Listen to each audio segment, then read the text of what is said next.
दोस्तों, India hockey world cup से बाहर हो गया। एक समय था जब भारत में जब क्रिकेट उतना फेमस नहीं था, क्रिकेट खेला नहीं जाता था, तो ये एक हॉकी ही ऐसा एक स्पोर्ट्स हुआ करता था ओलंपिक में जो इंडिया को लगातार मेडल लेके देता था। लगातार 6 मेडल लेके ओलंपिक में गोल्ड मेडल दिया हुआ है। अब तक इंडिया भारत में ओलंपिक में ही एक ऐसा स्पोर्ट है जहाँ 8 गोल्ड, 3 सिल्वर और 2 ब्रॉन्ज जीता हुआ है। लेकिन किस तरह हॉकी को ये गवर्नमेंटें आई और भुलाते चली गई। एक समय था एशिया की टीम हॉकी में बहुत बढ़िया करती थी, इंडिया पाकिस्तान। लेकिन आज देख लीजिए वर्ल्ड कप में एक इंडिया को छोड़ के दूसरे राउंड में कोई भी एशिया टीम क्वालिफाई नहीं कर पाई। और मंजर ये है कि अब जो यूरोप की टीम हुआ करती थी अर्जेंटीना, जिन्हें खेलना तक नहीं आता था हॉकी, आज उनकी परफॉर्मेंस देख लीजिए। नीदरलैंड, अर्जेंटीना, ऑस्ट्रेलिया, बेल्जियम, ये सब एकदम बढ़िया खेलती है। और इंडिया का हाल देख लीजिए।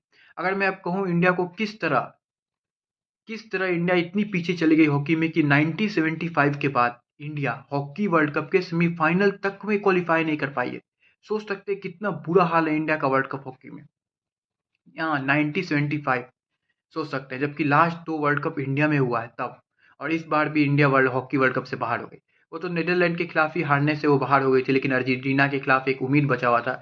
लेकिन लगातार 6 मिनट में ही 2 गोल खाने के बाद इंडिया लगभग लगभग बाहर होना तय था। 5-3 से इंडिया हार गई। अब मैं बस गवर्नमेंट से पूछना चाहता हूँ, एक समय था जब मेजर ध्यानचंद जब हॉकी फील्ड में चला करते थे तो लगता था अब गोल हुआ ना तब गोल हुआ। आप देख लीजिए हमारे पास एक अच्छे प्लेयर नहीं है, एक आध दो प्लेयर को छोड़ के। मेन बात है इनकी भी कोई गलती नहीं है, इनको फैसिलिटी नहीं मिलती, सारे पैसे क्रिकेटों में लग जाते हैं क्योंकि वहां से रेवेन्यू आता है। क्रिकेट एक इंडिया का सबसे ज्यादा दिखने वाला स्पोर्ट्स है। लेकिन हॉकी को किस तरह छोड़ दिया गया। एक समय था इनके पास स्पॉन्सर तक नहीं था। वो तो उड़ीसा गवर्नमेंट नहीं होती तो शायद ये आज खेलते भी नहीं, स्पॉन्सर तक भी नहीं होता। ये हाल है हमारे देश में दूसरे स्पोर्ट्स का। और फिर हम कहते हैं ओलंपिक में मेडल नहीं आ रहा, वर्ल्ड कप में मेडल नहीं आ रहा। इस देश में दोस्तों 83 क्रिकेट स्टेडियम ऐसे हैं जहां एक टी20, एक एक क्या कहते हैं टेस्ट, न तो एक वनडे हुआ हुआ है। फिर भी ये गवर्नमेंट है नए नए क्रिकेट स्टेडियम बनाने में लगी हुई है। चाहे आप देख लीजिए वाराणसी का क्रिकेट स्टेडियम हो, चाहे अब जयपुर का क्रिकेट स्टेडियम बन रहा हो, चाहे त्रिपुरा का बन रहा हो, चाहे छत्तीसगढ़ का बन रहा हो, चाहे नए प्रोजेक्ट अभी भी और बनने वाले हैं। तो मैं पूछना चाहता हूँ, क्या हमें क्रिकेट स्टेडियम की और जरूरत है 83 क्रिकेट स्टेडियम होने के बाद? क्या ये पैसा हम उन एथलीटों में नहीं लगा सकते, एथलीटों के स्टेडियम में, एथलीटों के उन ग्राउंडों में, इन हॉकी के ग्राउंडों में जो हमें मेडल ला के दे सके? अगर हम नहीं लगा सकते तो आप जो उम्मीद करते हैं कि ओलंपिक में इंडिया मेडल लेके आए, ये आप मत कीजिए इनसे उम्मीद। नहीं ला सकते ये। जब आप हम इनको फर्स्ट क्लास स्टेडियम नहीं दे सकते तो कैसे उम्मीद कर सकते हैं?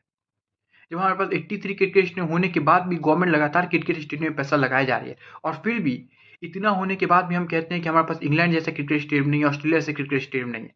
अब जिसके पास 100 क्रिकेट स्टेडियम होगा उसका रख रखाव कैसे करेगी गवर्नमेंट?